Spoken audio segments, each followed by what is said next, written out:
We were outraged to learn of an IDF strike that killed a number of civilian humanitarian workers yesterday from the World Central Kitchen, which has been relentless in working to get food to those who are hungry in Gaza and, quite frankly, around the world. We send our deepest condolences to their families and loved ones. We've seen the comments from Prime Minister Netanyahu and from the Israeli Defense Forces about their commitment to conduct an investigation. As we understand it, a preliminary investigation has been completed today and presented to the Army Chief of Staff, and we'll obviously look to see what they discover in this preliminary one. But we expect a broader investigation to be conducted and to be done so in a swift and comprehensive manner. We hope that those findings will be made public and that there is appropriate accountability held. More than 200 aid workers have been killed in this conflict, making it one of the worst for aid workers in recent history. This incident is emblematic of a larger problem and evidence of why distribution of aid in Gaza has been so challenging. But beyond the strike, what is clear is that the IDF must do much more to improve deconfliction processes so that civilians and humanitarian aid workers are protected. The U.S. will continue to press Israel to do more as well to ensure the safety of humanitarian workers, and will continue to do all we can to deliver this assistance to Palestinian civilians in Gaza. Thank you.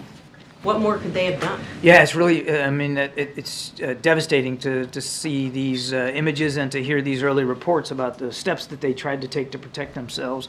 But the Israelis, look, they've already said this was on them, and they're doing this investigation. We obviously want to make sure that investigation gets completed and is as transparent as possible. And as I said in my opening statement, that there's accountability to be held here.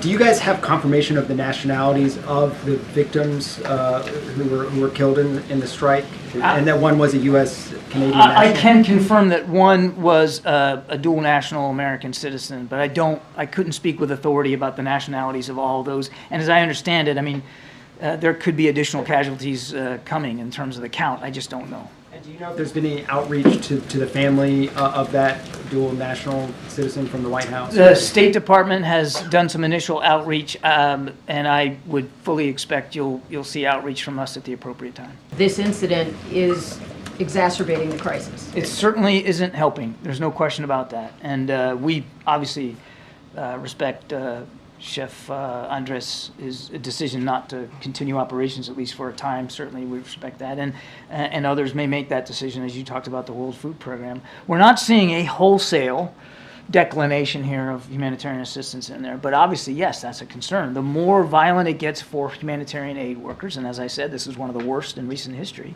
the less likely it is that they're going to be willing to take those risks, which means it's more likely that the people of Gaza are going to just suffer all the more. So yes, it's a concern. Why is the U.S. not condemning the strike? I think by saying we're outraged, I think you can fairly characterize that as condemning the strike itself. Of course, I mean, nobody wants to see this kind of violence happen to humanitarian aid workers who, as was noted earlier, were doing all the right things. Firing a missile at people delivering food and killing them, not a violation of international humanitarian law. Well, the Israelis have already admitted that this was a mistake that they made. They're doing an investigation. They'll get to the bottom of this. Let's not get ahead of that. Your question presumes, at this very early hour, that it was a deliberate strike, that they knew exactly what they were hitting, that they were hitting aid workers and did it on purpose, and there's no evidence of that. I would also remind you, sir, that we continue to look at incidents as they occur. The State Department has a process in place.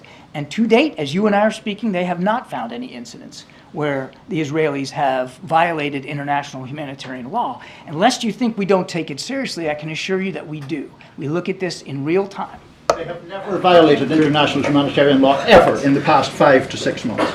I'm telling you, the State Department has looked at incidents in the past and has yet to determine that any of those incidents violate international humanitarian law.